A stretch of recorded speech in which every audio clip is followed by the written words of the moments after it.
m'a pris mon petit garçon de 3 ans et ma petite fille de 15 mois. Non, pleure pas, ma chérie. Pourquoi on te les a pris? Je suis une maman solo. Oui. Donc, comment t'expliquer je suis toute seule, je dois tout faire. J'ai eu une grossesse. Quand j'ai accouché de ma fille, mon petit garçon, il avait que 1 an et demi. Du coup, il avait que 2 ans. Il n'était pas encore rentré à la maternelle. Du coup, quand j'ai accouché, j'ai pas de famille ici en France. J'ai pas d'amis. Je viens d'aménager dans une ville où je connais absolument personne. Du coup, quand je suis rentrée à l'hôpital pour pouvoir accoucher, il y avait personne en fait pour garder mon bébé en fait. Donc, quand je suis allée à l'hôpital, je leur ai dit, en fait, et ils ont vu que j'étais seule, que j'ai personne. Déjà, à partir de là, ça a commencé, les problèmes. Donc, ils ont commencé à me suivre. Il n'y a pas eu une voisine qui a pu t'aider, personne? Mais tu peux pas laisser, quand tu connais pas, tu peux pas. Moi et mon fils, on est trop fusionnels. J'ai jamais quitté mon fils, ne serait-ce qu'une nuit. Jamais. D'accord. Et du coup, Habiba, qu'est-ce qui s'est passé? Là, déjà, à partir de là, déjà, ça a commencé les questions à l'hôpital, de comment ça se fait, et comment ça se fait que vous n'ayez pas de famille. Mais je leur ai dit, c'est comme ça, en fait. Moi, j'ai été adoptée. Ici, j'ai absolument personne. Le peu de famille que j'avais, j'avais ma grand-mère, elle est décédée il y a 1 an. Au Maroc, j'ai vraiment personne. La seule personne que j'ai, c'était le papa de mes enfants, mais il était au Maroc. C'est tout. D'accord. Et personne d'autre. Du coup, le jour où j'ai eu la douleur au ventre, je me suis retrouvée comme ça. Et qu'est-ce que je vais faire? Comment je vais faire? Qui va m'aider? Là, il faut que j'aille à l'hôpital, il faut que j'accouche. Et en même temps, j'ai mon bébé avec moi. Du coup, j'ai appelé le père des enfants et je lui ai demandé s'il ne pouvait pas garder, s'il n'a pas un cousin, un copain, des amis qu'il connaît ici. Lui, il avait un cousin à lui. Donc, son cousin, il est marié, ils ont des enfants, donc c'est rassurant. Déjà, je sais que je ne vais pas chez quelqu'un qui ne sait pas s'y prendre avec les enfants. Donc, mon fils, il est parti là-bas. J'ai accouché par césarienne. Donc, quand j'ai accouché par césarienne, normalement, on ne sort pas à J1. J'ai accouché aujourd'hui. Le lendemain, je suis sortie tellement, j'arrive, mon fils, il faut qu'il soit à côté de moi. T'avais pas le choix, c'est tout. Et je suis sortie avec les poings et comme ça, ils n'ont pas voulu me faire signer les papiers. Ils ont dit que c'est moi qui prends la responsabilité, que s'il arrive quelque chose, vous êtes sous césarienne, on vous a même pas fait les soins pour pouvoir sortir, vous n'avez même pas vu le médecin qui puisse signer les papiers. Si vous sortez, c'est votre problème, pas le problème. Il n'y a pas de souci, خليوني mon problème, أنا اللي عارفة علاش je sors. Voilà, et je suis sortie quand même. J'ai appelé mon Uber, il est venu me chercher, j'ai pris mon bébé, je suis rentrée chez moi. Mon fils, il est rentré, je suis rentrée chez moi. Et là, les machins, ils ont commencé. Et ils ont envoyé l'hôpital, ils ont fait une information préoccupante. Et ils m'ont envoyé une assistante sociale à mon domicile. D'accord, mais là, du coup, ma chérie, en fait, quelle est la raison pour laquelle ils ont pris tes enfants? Ah oui, parce que là, c'est un engendrement. Il y a eu ça. Il y a eu l'information préoccupante de l'hôpital. Après, les assistantes sociales, ils ont commencé à venir. Et moi, je veux personne qui vient chez moi. Pourquoi on vient voir une assistante sociale? Pourquoi? Qu'est-ce qui se passe? Donc, du coup, oui, mais si tu rentres comme ça, déjà de base, ça va créer des problèmes. Oui, mais moi, vu mon passé, c'est pour ça que je me suis fermée. Parce que moi, j'ai été adoptée quand j'étais petite. Après, mon adoption s'est mal passée. J'ai été placée. Et tu as refusé le fait que l'assistante sociale vienne? Voilà. Alors, il faut surtout pas refuser. Je sais la souffrance. Je sais, ma chérie, mais il faut surtout pas refuser. Ouais, tu refuses, c'est mort. Tu refuses, ça y est, mchi tifera. C'est ça que j'ai fait. J'ai refusé parce que déjà, ils sont venus, c'est pas dans le sens où aider, elle est arrivée avec des stéréotypes, genre comme si elle voulait fait, tu vois, Mhm. dans sa tête. Elle est venue sans appeler, sans rien du tout, comme si vraiment dans sa tête, elle allait, je sais pas, un mauvais traitement, ou je Bah sais oui, pas mais quoi. tu peux pas Elle est refuser. Si tu refuses, Oui, mais elle est voilà. rentrée. Je lui ai ouvert la porte, elle est rentrée, mais je lui ai dit la prochaine fois, vous venez pas.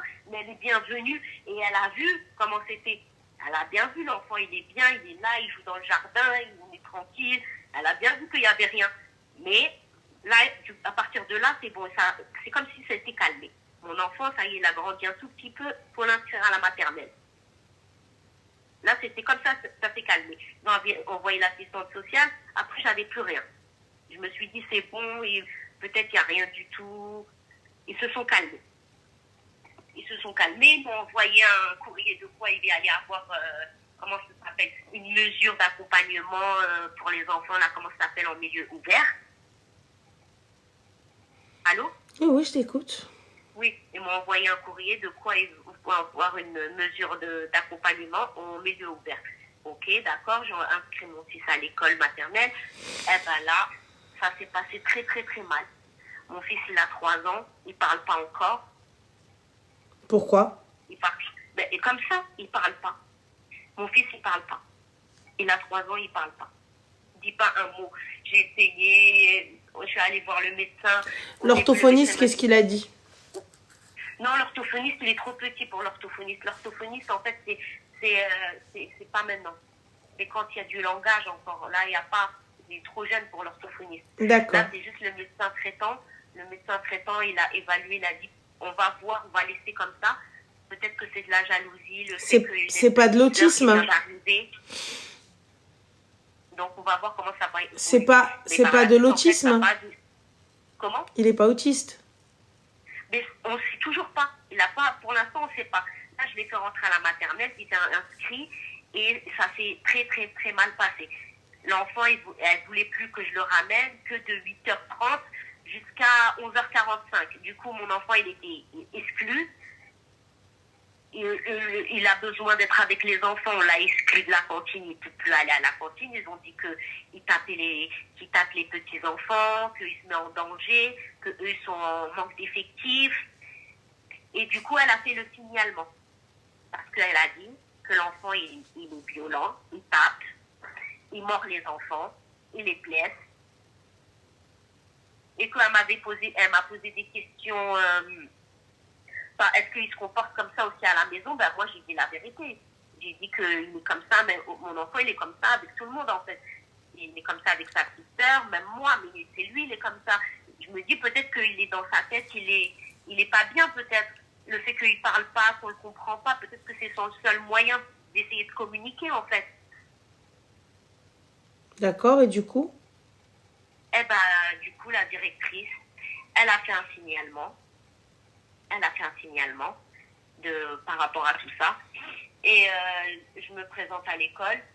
Je vois mon fils. Elle a fait le signalement. Moi, je n'étais pas encore au courant. Hein. Je me présente à l'école. Je viens pour récupérer mon fils. Et je vois qu'il a les cheveux arrachés. Là, on lui a tiré les cheveux. Il a les cheveux bouclés, afro, très longs. Je vois, il manque une mèche de cheveux. J'ai commencé à crier. J'ai commencé à dire oui, mais qu'est-ce qui s'est passé? Elle m'a dit, mais vous connaissez très bien votre fils, hein, il s'est bagarré avec les enfants, c'est une catastrophe.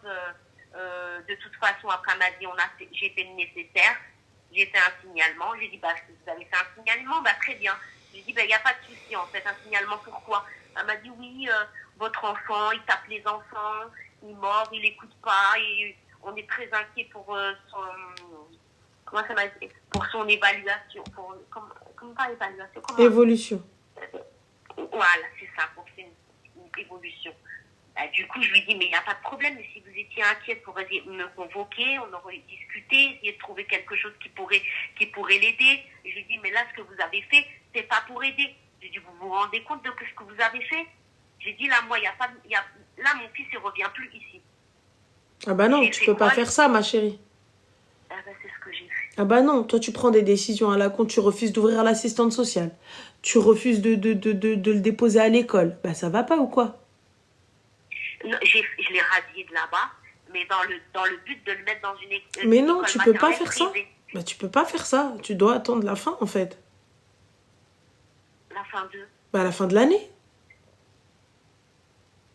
Mais non, parce quand je lui ai dit que je voulais le radier, elle m'a dit avec plaisir, c'est elle la directrice.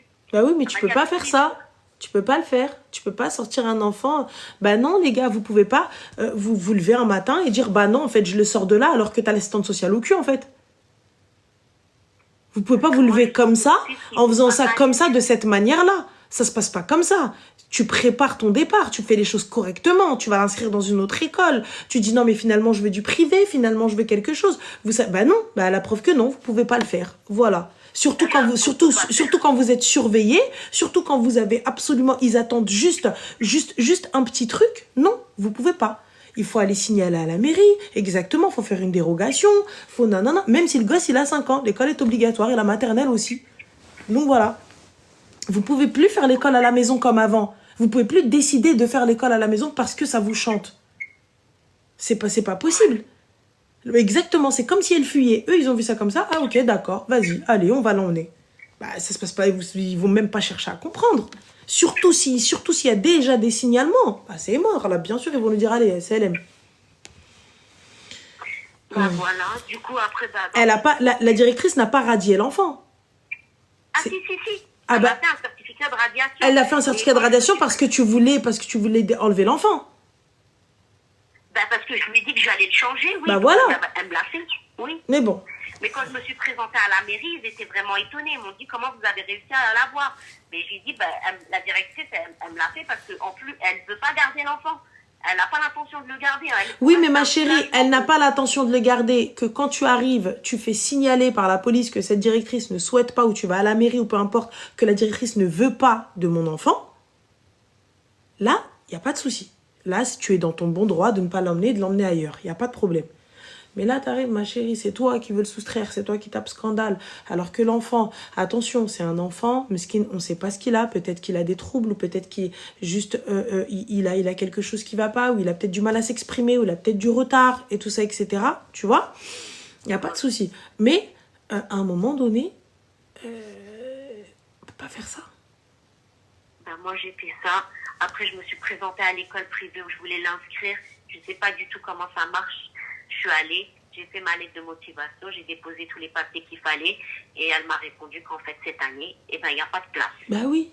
Et alors, on fait comment maintenant? Donc, l'enfant est déscolarisé? Là, il est inscrit dans aucun établissement. Bah non, il est avec les services sociaux. Là, il est inscrit nulle part. Je me suis représentée à la mairie et j'ai dit à qui je dois m'adresser en fait. Ils m'ont dit le rectorat. J'ai contacté le rectorat. Ils m'ont dit qu'ils étaient fermés pour les vacances scolaires, qu'ils ouvriraient que le 4. Et donc du coup, en attendant, qu'est-ce que les services sociaux t'ont dit? Les services sociaux, j'ai pas eu de nouvelles d'eux. Ils m'ont pas appelé, rien du tout. Aujourd'hui, j'étais chez moi. J'étais en train de donner le petit-déj à mon fils, en train de changer ma fille. Jusqu'à j'ai entendu un gros boum. Ils ont défoncé la grille du jardin de l'extérieur. Et je vois une dizaine de personnes dans mon jardin, avec leur gilet police. Ils sont rentrés. J'avais ma fille dans les bras, ils m'ont pris ma fille. J'étais en train de lui changer la couche. Elle était pratiquement nue. Mon fils en couche. Ils ont sorti les enfants dans cet état, tout nu comme ça, dehors dans le jardin. Moi, ils m'ont mobilisé ici comme si il y avait... Ouais. Alors que je leur ai dit, mais rentrez, mais faites pas ça, juste les enfants, rentrez. Ouais, c'est traumatisant parce qu'ils se disent, tu vas pas les laisser prendre les enfants, donc c'est pour ça qu'ils font tout ça. J'ai dit au moins, mais rentrez, je vais commencer à pleurer, mais s'il vous plaît, juste s'il vous plaît, les ressortez pas comme ça, rentrez, au moins habillez-les, restez là, il n'y a pas de problème, juste rentrez. Ils sont rentrés, je pouvais même pas, ils sont montés en haut, ils commençaient à fouiller partout pour prendre les affaires. Je leur ai dit, mais juste attendez, je vais vous préparer, je vais vous faire, s'il vous plaît, juste venez. Ils m'ont même pas laissé bouger, rien du tout. J'étais là, je comprends rien du tout. J'ai dit juste, expliquez-moi, en fait, je comprends rien du tout. Elle a commencé à me dire, une dame, elle me parlait, elle me disait, madame, on a une ordonnance du juge aujourd'hui, vos enfants, ils sont placés pendant une période de 6 mois. Vous allez avoir une convocation au tribunal le 7 novembre. Je me suis dit, non, c'est un cauchemar. Ma chérie, un avocat tout de suite. J'ai personne, j'ai rien, je connais personne. Avocat, tout de suite. T'es où? T'es en Île-de-France? Je suis à Boissy-Saint-Léger. D'accord. Alors, il y a la maison du droit, il y a Avocabus, il y a... Quoi d'autre encore? Ouais, une aide juridictionnelle aussi. Vite, si tu n'as pas les moyens de te payer un avocat. Et il faut que tu te réveilles tout de suite. Lundi matin, première heure. Il faut que tu aies un avocat. C'est ça. C'est ça, parce qu'il ne faut absolument pas que j'arrive sans quelqu'un pour... Voilà. Tu rigoles pas avec ça.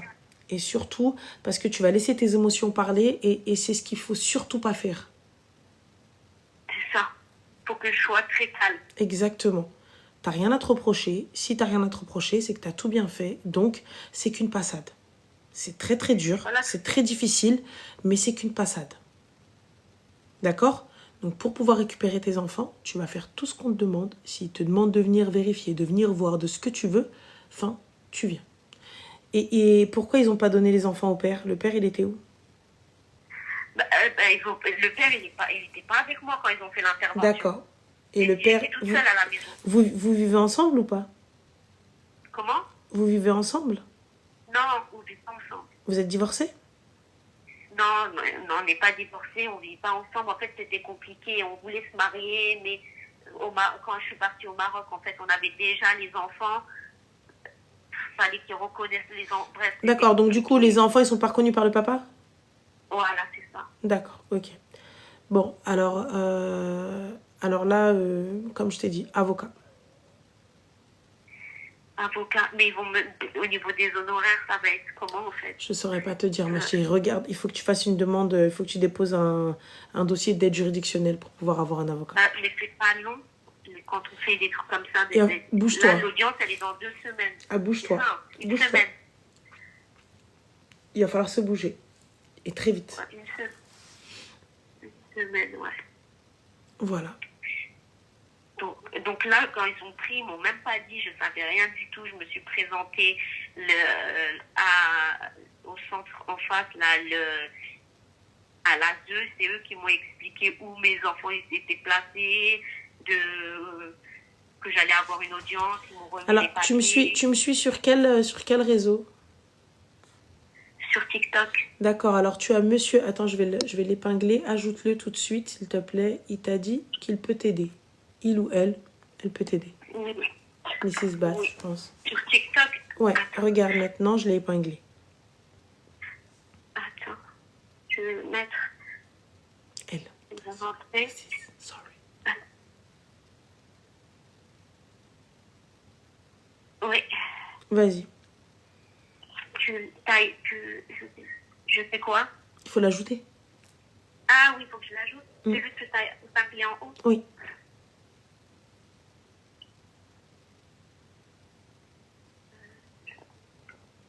Franchement, à part regarder tes lives, je ne me connais pas trop en TikTok. Khair, Inch'Allah. Je sais pas, on doit faire quoi? J'ai cliqué, après je fais quoi? Alors, c'est immédiat, l'aide juridique. Il faut son avis d'imposition et c'est tout. Voilà.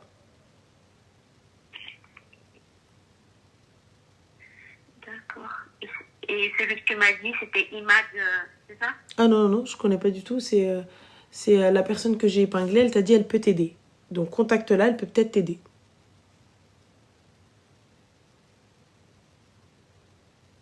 Donc voilà. Et khair, Inch'Allah. D'accord. Est-ce que tu peux me remettre? Je crois que t'as aussi Kassa qui te dit je peux l'aider. Attends, je te l'épingle. Alors, épinglé. Voilà.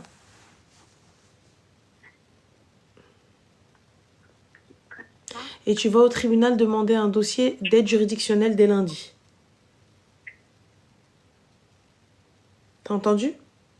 Oui. Voilà. Et khair, Inch'Allah.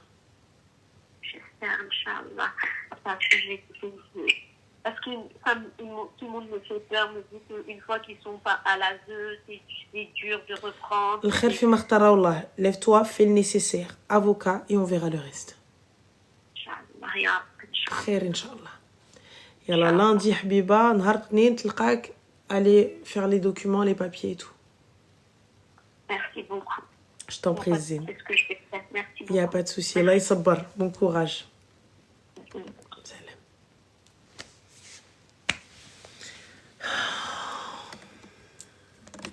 Voilà, quand vous me dites non, elle a le droit, non, ceci, on rigole pas avec les services sociaux. Ils viennent, ils vous prennent vos gosses et CLM.